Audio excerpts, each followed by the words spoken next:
Election হয় কংগ্রেস বিলাকে কি কয় যে মোদী যদি প্রধানমন্ত্রী হয় তেতিয়াহলে দেশত নামাজ নহব। নামাজ বন্ধ হয়েছে নাকি? নামাজ বন্ধ হয়েছে নাকি? কংগ্রেসে কি কয় যে মোদী যদি ইলেকশনত জিকে ঈদ নহব। ঈদ বন্ধ হয়েছে নাকি? তো কংগ্রেসে কিয় মিছা মিছা কথা কয়? কংগ্রেসে কিয় ভুল কথা কয়? আজি আপোনালোকে চাব যে প্ৰদ্যুৎ বৰদলৈ ভোট দি কি লাভ আছে? প্ৰদ্যুৎ বৰদলৈ ইলেকশ্যনৰ আগতে 3 মাহ ধৰি মোৰ লগত যোগাযোগ কৰি আছিলে যে মই পাৰিলে যদি মই কংগ্ৰেছৰ টিকট নাপাওঁ মোক বিজেপি টিকেটৰ ব্যৱস্থা কৰি দিয়ক। তো আজিতো সবে গম পায় নে নাপায়? প্ৰদ্যুৎ বৰদলৈ যে জিকিলেও বেছি দিন কংগ্ৰেছত নাথাকে, আকৌ বিজেপিতে গুচি যাব। এইটো গম পায় নে নাপায়? সবেইটো গম পায়।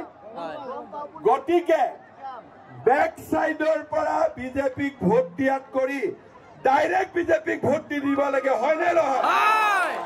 কংগ্ৰেছক ভোট দিলেও অসমত বিজেপিতে আহি যায়, আৰু ইউডিএফক ভোট দিলেও অসমত বিজেপিতে আহি যায়। কাৰণ যি এমএলএ দিছপুৰত যায় সি আকৌ বিজেপিৰ লগতে লগ লাগে, যোন এমপি দিল্লীত যায় সি আকৌ বিজেপিৰ লগতে লগ লাগে।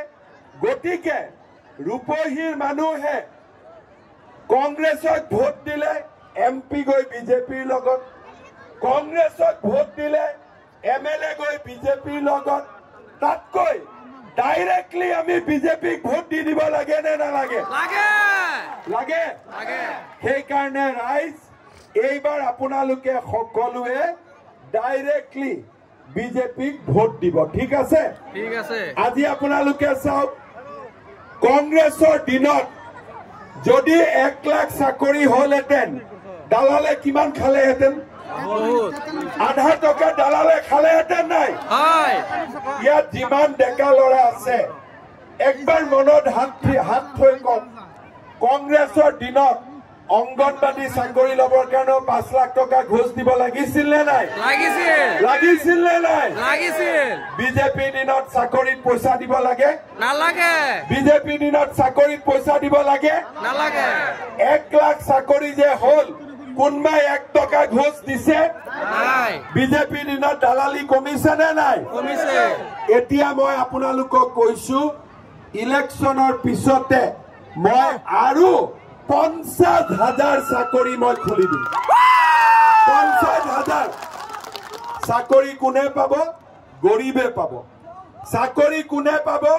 পঢ়া শুনা কৰা গৰীব ঘৰৰ ল'ৰা ছোৱালীয়ে পাব। টকা থকা মানুহে চাকৰি নাপায়। কিন্তু কংগ্ৰেছৰ দিনত যদি 1 লাখ চাকৰি হলহেঁতেন তেতিয়াহ'লে কিমান টকা ঘোষ খালেহেঁতেন আপোনালোকে নিজে হিচাপ কৰক। আজি ইয়াতে আমাৰ মাসকল আহিছে, কংগ্ৰেছৰ দিনত অৰুণোদয় আছিলে নেকি?